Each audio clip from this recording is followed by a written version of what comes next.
What if I told you that Trump's tariffs might be the best plan we've had to actually tax the rich?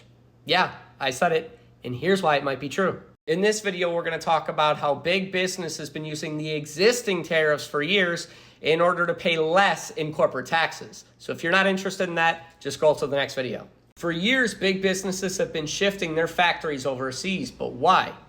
Cheap labor, government subsidies in those countries, and the massive tax breaks they get by having their factories over there. And then once they have those factories, they'll do what's called transfer pricing, where they'll make the product in a country like Vietnam where it's cheap, sell it to themselves in a country like Ireland where it has low corporate taxes, and then ship that product to the United States for sales. The profit, however, was booked in Ireland, meaning that they're not paying the United States taxes. And some companies get pretty sweet deals, like lower corporate taxes in Ireland or government subsidies from China to build factories there. But here's what happens when the US slaps a tariff on imported goods. Suddenly, it costs more to keep things overseas.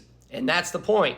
It puts pressure on a company to bring back profits and jobs to America. And when they bring that manufacturing back to the United States, they're no longer getting the tax benefits or the government subsidies. They're now on US soil, playing by US rules, which means they also have to pay their fair share of corporate tax here in America. So less foreign loopholes and less tax dodging. And that's how tariffs, when done strategically, can actually help tax the rich, especially the corporate kind.